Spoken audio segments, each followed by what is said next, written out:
let's take this a room at a time and see how it goes with the parishioners. On a more joyous and obvious note, we've been associated with the Metropolitan Japanese Ministry since 1983, which means we've been hosting them for more than 40 years. That's a pretty amazing thing when you think about it. For the whole diocese, we're the host. Father Winterroad followed Father Kendall, and in the late 80s, when he was here, the church experimented with a freestanding altar. And the experiment only lasted for 6 weeks. So you can obviously say they really gave it a good try. 6 weeks they were done. Unfortunately for us, in 2019, this tradition returned because Jackson Hafner carved this wonderful wood altar, which you see at the 9 o'clock and during the summer. So we've been lucky enough to have the wooden altar back in our services since 2019, which is, I think, pretty nice. Geoff, it's not my habit, I'm sorry to interrupt. Oh, please. You know, another thing that happened that occurs to me in the 70s was the prayer book revision, right? Huge. And I And I know that Father Godley, who's still alive, and I speak with him on occasion, really did not like that revision, and neither did Philip Clark. And this is probably why Louise didn't speak about it. Philip and Father Godley ended up going to St. Barnabas Ardsley, where he could do an early morning Rite One service. And Philip followed him and never came back here. Thank you. So, yeah. When you read Louise's book, it's very interesting because she clearly slides around something. Mm-hmm. Now, I'm an English major, so I look for that kind of thing. But in her paragraph, talking about this, and it's one paragraph, she starts out one way and she finishes another. And when you read it, you think, there's something in the middle here that just isn't addressed. Yeah. And now we know. Well, we actually did have a petition go around. I was going to be genteel about that. Oh. Go ahead, John. Finish, please. Go ahead.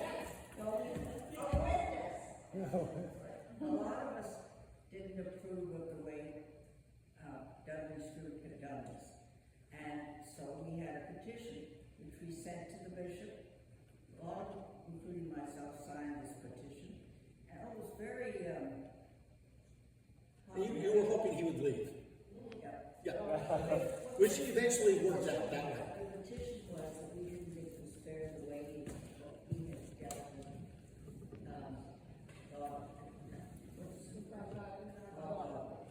what did he concern? We're not exactly sure, but let's move on. Leave it to be that there was scandal way back when. So if you think scandal is something new, it's not. I know, and you in the back row, be quiet. Okay, still under Father Winterroad, the parish came up with the idea of honoring the long and outstanding service of the women of our parish, and the Audrey Davies Award was created in 1985. And yes, I'm going to embarrass those of you who are honorees and ask you to please stand up and be recognized. Joan, Margie, Jan.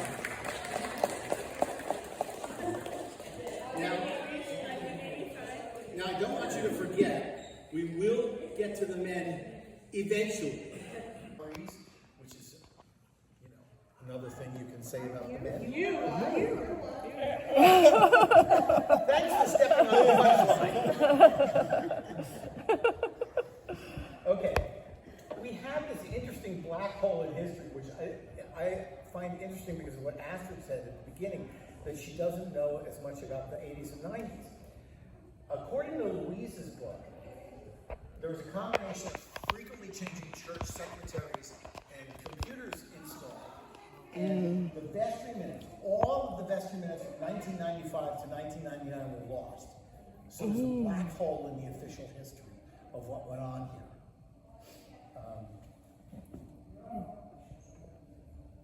This is Marjorie Lansmark-Lewis. Marjorie is kind of an amazing human being. As it says, one of the first first African-American graduates of Juilliard, and I think she was the first, or maybe the second, female African-American to graduate from Juilliard. She worked at the American Ballet Theater for quite a while. She later taught at SUNY Purchase and at Sarah Lawrence College in Bronxville, and she was our musician in residence for years and years. She's standing in front of the concert grand piano, which is now in the Parish Hall, which she was instrumental in getting it refurbished and tuned and restored. So I don't have a particular time to attach her to, but she was here for decades and a really important part of St. James the Last. I will also say something that I think every single child that ever took ballet at St. James, I'm talking from, like, you know, kids way before my kids, they all dance to her accompaniment. Because she accompanied all of the ballet schools in America. Wow. And she would sometimes just do it out of the, you know, she would there in her heart. I really believe that they paid her because they couldn't afford to pay her all the time. So she, you know, so the Scarsdale Ballet School, the one in White Plains, Central Park Dance, all of them, she accompanied them all. She said they had to have real live music in order for them to dance. Yeah. I just thought that was so beautiful. And her stone was just put in this week, in fact. Denigris finished the stone, so it's out there in the Resurrection Garden, and we'll celebrate it in June on Popham Day, June 7. Well, I was lucky enough that years and years ago, I was preparing a group of the kids in Sunday school to sing Christmas carols. And I really needed somebody to play piano. And I just grabbed her at coffee and said, "Would you mind?" No, not at all. And she just sat there patiently and played Christmas carols for them all. And it was wonderful working with her. Somebody said something about the hymnal. When we sing her, I'm embarrassed, I don't know what it is, it's right, I think she did it on this day. Yeah, didn't she? yeah. She did an August Day, which is in the Maroon hymnal. We sing that quite often. We do. So she was quite the figure at St. James and in the wider, certainly the New York City metro area music community. Father Tom Newcomb came in 2000, and his tenure of 15 years is the longest at St. James the Last since Reverend James Harry Price, who served for almost 18 years, from 1935 to 1953. So quite a long time. During Tom's tenure, there was a lot of successful fundraising. Some of you probably remember. During this period, we raised money for a new floor, which has since had to be repaired a couple of times. Some repairs are more successful than others. If you come up here and you look. We got a new roof, and we got air conditioning. So a lot of physical change to the place while Tom was here. The rummage sale, you know, we recently said goodbye to Ann Cashin. The rummage sale, under largely Ann Cashin's direction, ran for quite a few years, raised a lot of money. Eventually, it sort of dwindled when we decided as a parish to say goodbye. But early in Tom's tenure, it was quite a big thing. Another big thing that started under Tom was Cheryl Smith's leadership and creation, really, of the annual Mardi Gras party. This party raised astounding amounts of money when you look at the scale of operations here. It funded our outreach, and I think it was an amazing thing. Those of us who worked on it were thoroughly exhausted and drained by the end of every Mardi Gras. We felt we had done our Lenten obligation, but it was an amazing thing. And in case you don't know them, that's Lisa Dodge, Cheryl Smith in the middle, and Dakota Parker. Also, again, while Tom was rector, midnight runs and breakfast runs, which were one of the main supports or main objects of support by the Mardi Gras, they have been going on for about 20 years now, maybe a little bit more. And the members of the youth group, which is the backbone midnight runs, and of course their parents. That keeps turning over, but our support as a parish for midnight runs does not. I didn't put a picture of it here. This is something kids Talk do. about the big fundraiser we used to have for dinner when the bishop used to come out. I don't know. This is the kids doing breakfast on the west side of Manhattan.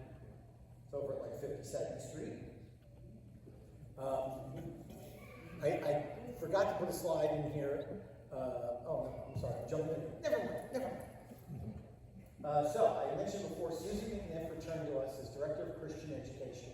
She was here through the end of Tom's tenure, and then through the interim, and then for Ash's first few years, and then she became a deacon, which a lot of us went down to St. John the Divine and watched her be ordained. And she continued serving for a while, and then she ditched us for a better offer. What can you do? She misses us, I think. I'm sure she does. Justin became our music director in 2006, and in addition to leading the choirs, which I think he did really well, but one of the things that distinguished him was he was a really serious symphonic conductor, and he instituted a series of orchestral concerts here at St. James that became so popular that we moved them from here up to Purchase, the Performing Arts Center. It was really kind of amazing. But that is not the big part of Justin's legacy. This is what separates him from everybody else.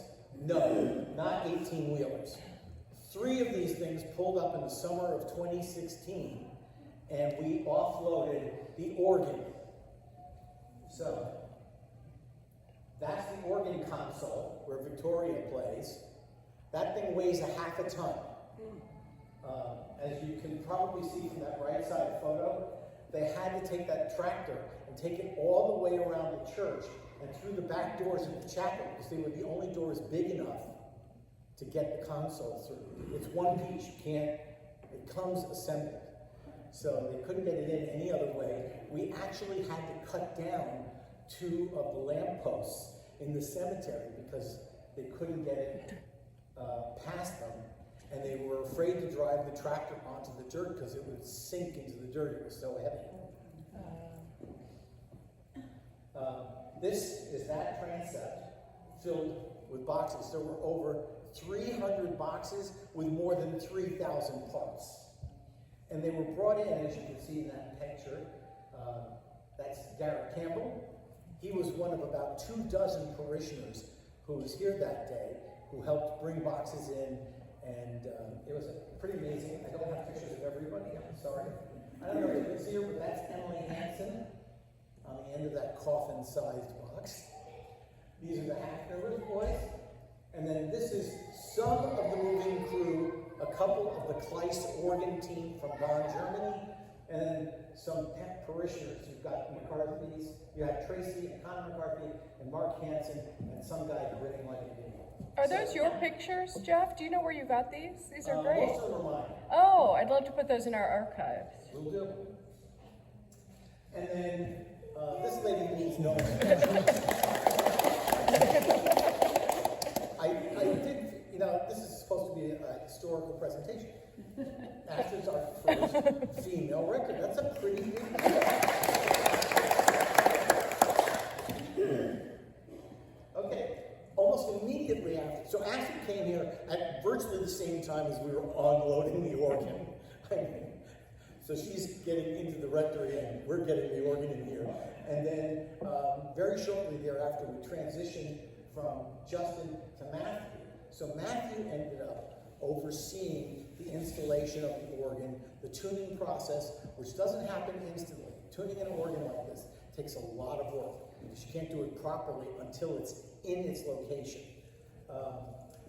He also created an organ concert series. Actually, he executed the organ concert series that Justin had planned, but Matthew brought it to life and made it happen. And for those of you who had the pleasure of singing with him, he was a good guy and a lot of fun to work with. And then COVID. I don't know about any of you, but COVID does weird things to my sense of time. Yeah, It feels like it was 100 years ago, and it feels like it was last week. yeah, yeah. And when I try and figure out when things happened, I'll say, oh, that was like 4 years ago. And then I realize, no, it was 10 years ago because of COVID. And it's safe to say that no rector in recent history has ever had to deal with a pandemic since the last one was more than 100 years ago with the Spanish flu. And I can honestly say that I was super impressed with the way Astrid and the vestry pivoted to deal with emergencies and crises that kept changing all the time. It's unbelievable. So we were up and running with technology and online services, and then we were out in the tent, and it was just amazing how fast and well Astrid and the vestry adjusted. And Altar Guild too. I mean, everybody, choir. It was a lot of folks pivoting. Yes. Yeah. So, there are, one of the things that's happened with Astrid here is she has led 2 trips to the Holy Land. And it occurred to me I should have tried to get a slide or two from Tom Newcomb's led trip to the Holy Land, and just completely forgot about it until like yesterday, pardon me. But Tom also led the trip. But Astrid led trips in 2020 and 2023. This, I don't know if you can see this, but this is the 2023 group. This is in front of the St. George Cathedral in Jerusalem. And this is our group. And this is Inigo Wood and Julian and Daniel, all of whom you saw today getting confirmed, or in Julian's case, serving on the altar. And they're all like a half a foot taller now. 2 years ago, they were all a half a foot tall. So, I mean, this is easy for me to say because you can see me here, and I'm roughly the same height as Julian. And so today, I was like, "Hi, Julian." How does this happen? This is the courtyard out in front of the left side picture is the courtyard out in front of the cathedral. And you can see Russell is being polite to somebody, but what he really wants to do is get to the guest house, which is off to the left. There's Susie and Astrid, who led the 2020 trip, and that's by the Sea of Galilee. And then that's Mother Eliza and Astrid, also the Sea of Galilee, about to celebrate the liturgy. I should have mentioned another thing I forgot is when Mother Eliza came to join us and help out, and she was here. I guess she figured I forgot her, and now she's gone. I forget when she came here, but she's also been a huge plus, and I'm sure you would agree with that. I mean, Eliza has really helped out in the pinch on many occasions. And oh boy, when you go to the Holy Land, and Astrid asks if somebody could please get us started singing a hymn, and everybody sits there and goes, and then Mother Eliza starts singing, and she can really sing, and the next thing you know, everybody's singing again. So if you go to the Holy Land, make sure Mother Eliza goes with you. Jeff, was that service right by the Loaves and Fishes Church, right? Where the gospel started Yeah, today? the gospel today. And this is sunrise in the Judean desert. Nice pictures. Thank you. I'm not positive, because they're semi-silhouette. I think this is Coco Cofer, and that's Mother Eliza. You have to get up really early, and this is early in the trip, so you're not really over your jet lag. And you take a bus for, I don't know, 45 minutes, and then you get led up this hillside, and you're sitting there thinking, this better be really good, or I'm going to be really disappointed if they drag me out here, and then, and everybody sits there and goes, ooh, oh, and they take pictures, and they go crazy. And then we celebrate the liturgy, and there's Astrid getting ready to celebrate the liturgy in 2020. This is a courtesy of Jen Young. And that's Louise Clark and her husband Peter Smith, who are unfortunately both now gone, but they were still here, and they went on this trip in 2020. You can also see that the 2020 trip was in January, so it does get a little cold in Israel. The 2023 trip was in July. So this is the left-hand picture is 2020 at the Jordan River. I'm sorry, what? You have to bring all of that for the service. No, Rami, and they said that, Comery Tours provides it. yeah. So this is the Jordan River on the 2020 trip. If you think it looks like a muddy creek, it is a muddy creek. The Bronx River is more of a river than the Jordan River. I mean, anybody who's been, am I right? You know, you read all these Bible stories and you think, wow, the Jordan River. And there's Henry Young making friends with a camel. That's 2020. And then there's Ronnie Comery in 2023. I don't know if it's the same camel. I know it's the same spot, but I don't know if it's the same camel. Now, when I say Mother Astrid leads us in the Holy Spirit, I mean, look at her bearing this torch in the darkness of the church, leading the way. What church was that again? I forget. That was Holy Sepulchre. Oh, yeah.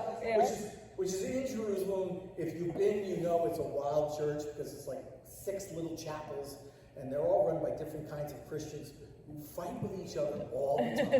I kid you not. No brotherly love among Christians. And so there's this whole torch thing, which is too complicated to explain. But there's Mother Astrid really leading us on. Jen and Hannah Young, I think that's at the Sea of Galilee. And he looks like he's going to go fishing for some of those fish that Peter and the apostles hauled in this morning. And then after the 2023 trip, we're in a boat out on the Sea of Galilee. And finally, 2 major sites in Jerusalem. This is the Western Wall. A bunch of us kept saying, isn't that the same as the Wailing Wall? It is, but they don't call it that anymore. So if you're wondering, it's an incredible place to go, even though we're Christians, and this is a Jewish holy site. But the reverence and the importance of the place, it just hits you while you're there. I do have to mention, this is the men's side of the wall. I don't know if you can see that little fence at the bottom of the corner. The women all stay on the other side of the wall. So, you know, the Orthodox Jews are very separated. The dome is the Dome of the Rock. This is one of the holiest sites in all of Judaism, Islam, and Christianity.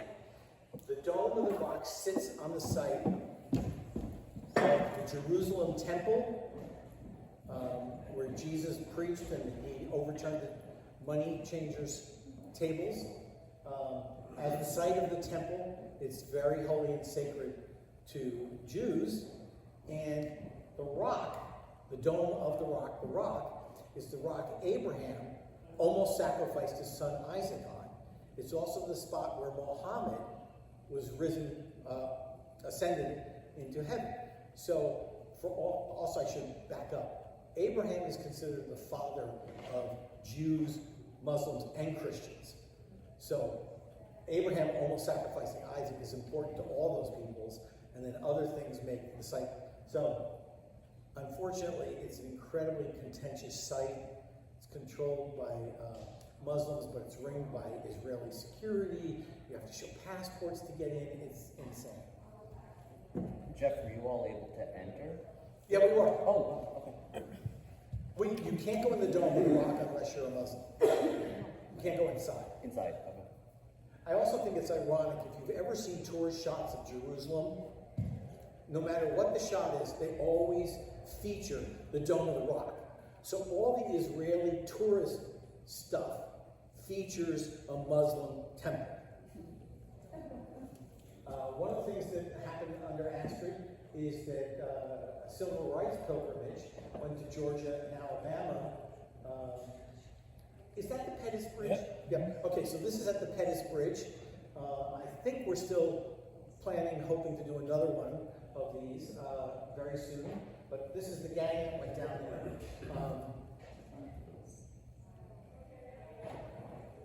We're not just busy doing pilgrimages and learning, we're busy doing service around here. I mentioned the midnight runs and breakfast runs before, which continue to this day. Thanks to Astrid being friends with another priest of the diocese, we got involved with St. James Fordham to show you how genuinely Bronx this is. That dark thing in the background is the Jerome Avenue L, elevated subway. And there's nothing more Bronx than an elevated subway. St. James Fordham is an Episcopal church that is about 4 years younger than we are. So they've been around a long time. And as you can see, in 2024, we served more than 30,000 people, more than 190,000. I love this picture on the right because Ruth Bozer looks happy and excited. Lisa is trying to get out of the way. I don't know what she's trying to escape. Alex looks like she's really suspicious of the photographer. What's going through her mind? Okay, just last year, I just forgot this. Another slide I remembered I should include late. Another thing we've been very busy with is the Rural Migrant Ministry, another group of people who desperately need help. I won't make any political comments, but you can draw your own conclusions. So, back to happier things. Victoria joined us in 2024, and just my opinion, but the choirs have sounded as good or better than they ever have. The children's choirs seem to be excited and pumped up, and Victoria has brought things to our service, like drums, which has been really fun and really different. I find myself paying attention because I'm hearing stuff I never heard before. And as Astrid said, she was even willing to play the Star Wars theme as our recessional today. And as Astrid said, you know, a lot of organists, church organists, would not be willing to do that. So Victoria has a sense of fun. Okay, we're on the cusp of the final part of this talk, which is the future. So, you've all been hearing about the capital campaign, Renew, Refresh, Revitalize. I hope I got that in the right order. But anyway, so for about 2.5 years, we've been raising a lot of money, making a lot of plans. The parking lot is going to be redone this summer, I believe. And it's the beginning of taking care of our physical spaces and prepping ourselves to keep doing all the things we do in these physical spaces. And you've heard a ton about this stuff. It's in the weekly emails. I'm not going to go into a lot of details about it. But, Astrid, sorry. I have a special guest star. So, one of the things that Astrid and I talked about, because the topic that, and by the way, I got this topic by random. It's not like I said, yeah, make me the future guy. Was it something I said?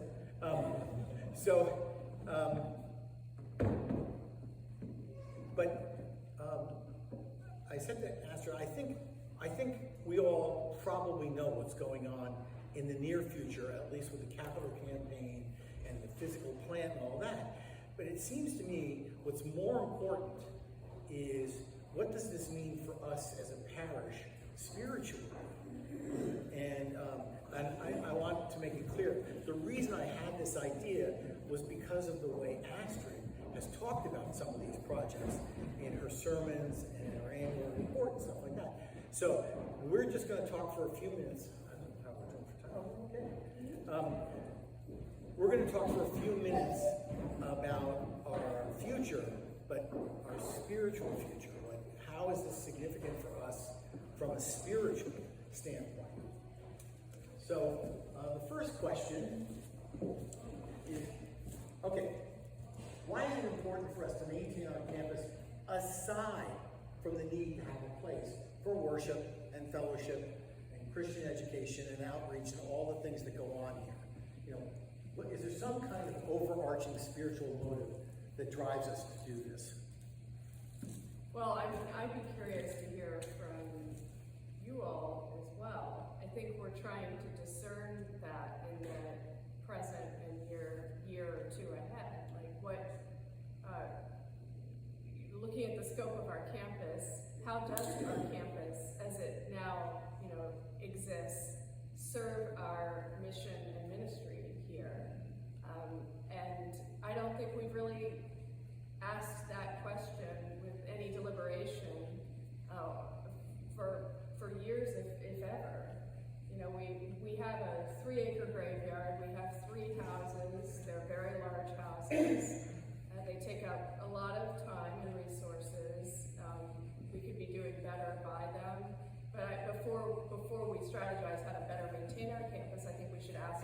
bigger question, are we called to maintain this campus as it now exists? So that's something I don't know the answer to, but I'll be asking people to help discern in the next, I'm thinking 2 years, now that we've gotten over, the hump of the capital campaign and doing that necessary work. Pam is in fact someone I've asked to serve on that group, and I'm assembling a little group, and if that's something that would interest anybody here, let me know. Yeah. Now, not to put you on the spot, No, and no, not to please. repackage and then re-ask, Yeah. but I love what you just said, discern. I was educated by the Jesuits, and the Jesuits are huge on the word discernment.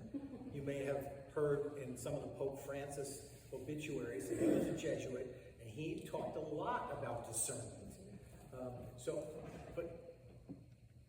So we know what the obvious needs for capital campaign are. You got to fix the sinkhole in the parking lot. You got to fix the parking lot in general. It's old, it's cracked, it's whatever.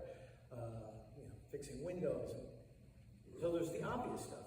But why do we need to discern beyond the obvious? Why is it important for us to go deeper than just the physical necessities? So again, anybody here who would like to speak, chime in, because I don't have all the answers here, but we do want to think about the next 175 years and how we can best position ourselves to last another 175 years. And what will be in that amount of time is going to be so vastly different from what we were 175 years ago. So, the reason I think we need to look at our campus and figure out if it's really part of our current and future ministry is because we want to keep this church going. We want to, be on a sustainable path moving forward. And our campus it's an unusually large one for an Episcopal church. It's a lot of work. It requires a lot more staffing than we have. We may be able to come up with, while retaining our campus, we may be able to discern together how it can better fill our needs and better help us with our mission. Or we may decide that those two are separate and it's time to downsize a little bit. I'm not sure. But I always have in mind, how can we position ourselves for the future and not have the fate befall us that has befallen so many other churches? Because one thing I know, churches are vulnerable. Even a church that's really strong like ours, if you're not constantly on top of how you're going to maintain the church moving forward, it doesn't take long to decline. It doesn't. And you have to have a strategy for how you're going to prevent that from happening. And I know that strategy for us is going to have to involve our campus and talking about our campus, because it's a big campus. Yeah, Janelle. My kids are growing up at this congregation Sunday, and from a family perspective, my kids grew up in a church, and they always found it to be a second home, a second family, a place where they felt loved. And for the future of the church, that's where it needs to be. It needs to maintain what is welcoming for the kids and all. Yeah. I would say, I've grown up in Arizona and Episcopal parishes, and I do understand that sometimes churches here in New York may have similar footprints because maybe their parishes just decline in terms of numbers, etc. So I really think that it's up to us and really our leadership to determine what is our future. So if we want to maintain this, and we've been maintaining it for 175 years, if we want that to continue, maybe we need to think about the physical use, how we use those spaces to fulfill our mission of outreach, fulfill our mission of being the second family, the second community for the people who worship. And I'll give you an example. The church that we go to for a lot of our Christmas and Easter services in Arizona is a church that probably has doubled, granted it's Arizona, the footprint of this. But they have, buses that go out through all these low-income neighborhoods and bring kids back to St. Philip's in the Hills. And they have after-school tutoring programs. They have 5 church choirs. The mission wasn't there. That church was going to close down when I was a little girl. And having a rector who has that vision and kind of gets the community involved, has a, they didn't start out by themselves, they were a small kind of parish, and they've, made partnerships with other organizations. So my point is, I do agree with you, I think there is a strategy, but you'd say guidance. It's like, do you have a desire and a willingness to kind of have that vision and reach out to other, maybe communities to partner to kind of bring that to life? And maybe that's our Jewish brothers and sisters, that's other organizations that aren't religious. It's just a thought. Yes, Mark? I'm sorry, what's your name? Shirley. Shirley. I'm bad with names. I'm a dumb Army guy. If it's not on your, but I think Shirley touched on a key point: community, because church is community, and in 175 years we're all going to be gone, but the community will remain, and this has been a pillar of this community. And like Reverend has said, things transform, demographics change, but community is that constant. On a personal level, when I relocated to New York after not being here for 12 years, this was kind of like my check the box go-to for community, because I didn't know anybody here. Everybody was new and so forth. And so this was a new community for me, I'm an Episcopalian, I get all of that, but new community. And that's what kind of brought me back here, because for community's sake, and I think, that's a critical thing there, that, the message doesn't always have to be a spiritual or religious one. Yes, we all kind of share that, but even talking to newer members here, their spouses are not, members of the faith, but they still come because of that community element, and that can make a big difference. Great. So what I've just been hearing. Pam wanted, do you mind, this is helpful for me. No, you're the boss. You're the facilitator. All right, so just a brief thing. I so agree with what everyone's saying, and I think we all know what St. James means to us and the multitude of stuff, as well as the community. And I think what Astrid is also asking is, St. James is really large. We have 3 houses. We have property.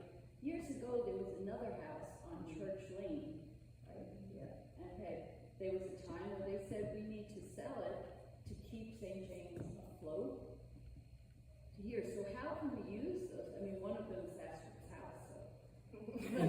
The others, She doesn't need that. are they contributing to the ongoing life of St. James, and will they continue to contribute? Or have they reached a point where they're taking from us? I don't have an opinion, but I do feel we need to evaluate it.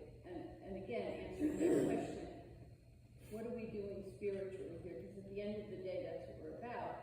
If those houses are adding to our spirituality with funds, great. If they're taking time from us, maybe we can find a better use for them. I know, I'll get you, Francine. I know I was on vestry very early in Tom's time here, 2001. And starting in 2001. And even back then, we were talking about, do we need 3 houses? Maybe we sell the one that we currently rent. And then there was talk about maybe we sell the one we currently rent and the next one. And there was even talk about maybe we sell the playground. So, and I'm not saying yay or nay to any of those ideas. I'm just saying it has been a topic of conversation. And it probably should be, as long as you've got a church.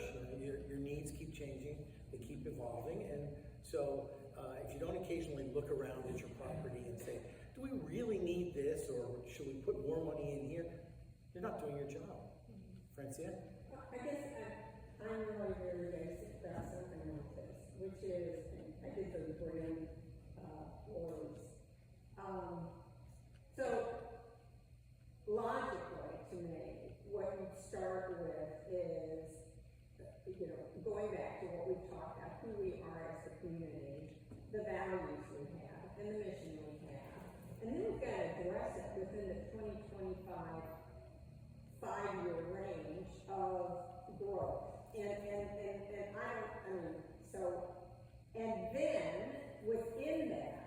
within that conceptual basis, then you make decisions on strategic, financial or revenue sources.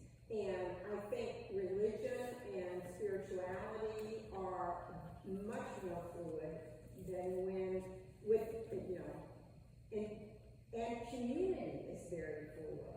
Okay, so I'm just gonna say, Pam, I would like to be on your committee. I won't say anymore. It's on my committee. Yeah, I mean,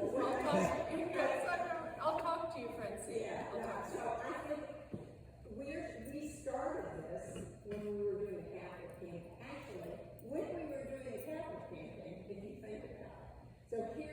So there's a natural connection between what we do to our physical space, but also who we are as a community. And I think we have to revisit that for our strategic understanding of what we need revenue for and physical space.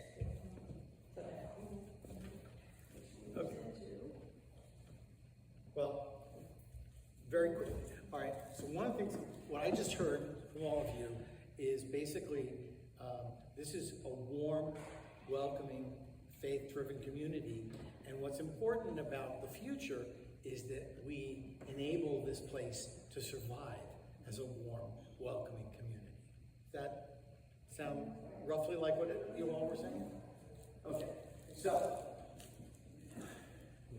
we should probably get going. All right, we're going to do this really fast because spiritual things you can always wrap up in 30 seconds. You've said that you have said that parishes are finding new ways to do church. We don't just come on Sundays, pray, sing, say hallelujah, and walk out of here. So there's a lot of activity that's going on elsewhere, and we're now talking about it, and I know Bishop Hyde is talking about it, that those are ways of doing church, not just Sundays in here, much as I love in here. So what will those new ways of doing church mean for us as that warm, welcoming, faith-driven community? Well, Marty's right to point out that these two questions are very much connected. I am a big believer in, of course, I'm a priest, Sunday worship, and the sort of core identity that provides, and in the spaces that we worship in. I think without that, we really wouldn't, we would lack cohesion as a community. But I also think that, people are looking for so much, are looking for more outside the church than I think they used to. I do. I mean, as Sunday worship becomes something that's not in many people's minds a weekly obligation, they're looking for church in other ways, at the Fordham Pantry, midnight run. Maybe church is a twice a month thing and something else is a once a month thing. And I'm just seeing sort of, Sunday worship I think continues to be and will continue to be our core. I'm seeing that in people's connection to that loosen a little bit in a way that I don't regard as a negative thing. It just allows for more opportunities to do church and be the body of Christ outside of our walls, which is what we also are called to do. So, I would love to again hear your thoughts on this. There's definitely something changing out there, and people, I think, Sunday worship is important, but so are other ways of being the body of Christ. I do think it's also important to kind of talk historically about how we funded the church. So, on your committee, you should definitely have someone who's, very experienced with kind of the financial, strategy, really. Because one of the things, I always argue with my husband and fight with him about investments or whatever, because I'm like, look, I have to protect this particular pot because that is generating income, and if you take away from that capital, it's not going to generate the income that we need for X, Y, and Z. And so we have to, I just think that it's important to be mindful of that. And if we're not generating that income, then maybe it's time for us to think of something else, right? And reinvest that in, whatever, what we're spending on that real estate into an area that's going to be generating. But I think I'm not the finance professional, but I think it's important for the bright minds that are to kind of look at that very critically as well. So Pam, get a financial expert. Well, and they're saying that the only churches that will probably make it 50, 100 years out in the Episcopal structure are the ones that have good endowments. And, you hear that about other institutions too, art museums, music organizations. Endowment has never been so important, and that's another thing we're thinking about as we look at the 3 properties. Would it be better, some of that invested in having a larger endowment that probably is going to be the ticket to our future and staying power? We have to look at what's happened to the endowment in the last few years. We have been using that endowment to maintain it. And so we don't, my concern is it's a little bit like my grandmother came here in the early 60s because her sister was married to a subway engineer who was tragically killed, left behind a child who was also handicapped in that accident. And to make a long story short, my grandmother said to her sister, who had never had a job, in the 60s out, she just was a homemaker, said, well, you're a tailor's daughter, I'm a tailor's daughter, you're gonna eat your insurance money in a year, and then where are you gonna be? In the streets, right? And so she was creative. She's like, we'll go to the Italian designers and we'll offer our wares, and we can hand embroider, we can do all of this, and we'll set up a shop in the Bronx with 3 ladies who also want to, earn extra income, and we'll make it work. And my point is, I think we have to be very creative and very resourceful. We're not up against the wall right now, but your point is valid, Pastor. We don't want to be up against the wall, right? And so we have to be thinking, who are all of our friends and partners who can help us avoid that fate of where we're coming out of the precipice. And I think we've done a very good job of incorporating digital into making it mainstream here at this parish. And that community sense goes beyond a driving radius. I mean, there are parishioners here from California all over, and that is just that next to the endowment, bringing that, those resources from afar that may not necessarily be within, a certain radial circumference. I'd just say, the nice thing is, I know it's time, we're not alone. I mean, we are among many other Episcopal churches asking these same questions. Even the very resource churches in Manhattan are having to have these conversations. And so we're not alone, and we've got a lot of wisdom to draw from around. And we're not alone as an institution. As I said, I'm reading all of these same things about other institutions trying to strategize their future, where donor bases, pledge bases are lower than they used to be, and other strategies need to be taken into account, devised. It's the right time to be asking these questions, and a lot of places are having to do that. Okay. Well, thank you all very